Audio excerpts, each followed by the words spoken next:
Ayan ka-farmers, good morning, good morning. Ito, buhay probinsya, buhay magsasaka. Ito po, ito yung na pinatraktar ko nung nakarang araw. Bali, tatlong araw na na-traktor. Ngayon, kukuligligin natin para mag-direct na tayo. Direct seedlings. Pero ito, tatamnan ko ito. Ito matubig kasi hindi pwedeng directan natin ng tubig ito. So tatamnan ko ito. Mayroon akong inaantay na punla. Yan. Kasama ito. Doon sa baba, yan ang mga i-direct natin. Diyan sa baba. Yan. Ayan. Tingnan nyo si ka-farmer. Okay. Init. Mga alaga mainit. Okay. Yan. Pati ito, kasama ito na pagpupunduhan ko ng tubig. Tatamnan din ito. Ito pupunduhan ng tubig. Kaya lang malilipaw na doon, kaya tataasan ko pa yan. Kasi kailangan ko ng pagdating ng walang ulan, pwede kong pakawalan tong tubig papunta roon. Kaya iniimbakan namin ito ngayon ng tubig. Yan.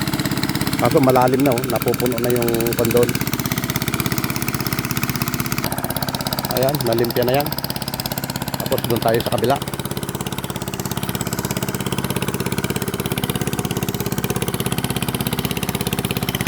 So mayroon akong tatlong taong taga saboy ng chicken manure. Yan. Ito yung organic fertilizer chicken manure. Yan.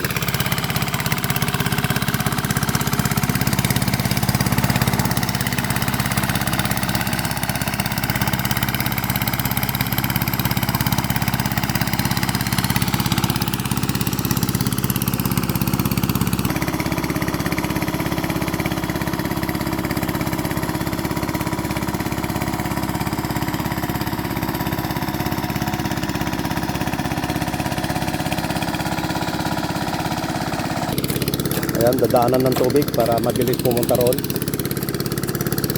So dyan, saka isa doon, saka isa dito. Ayan.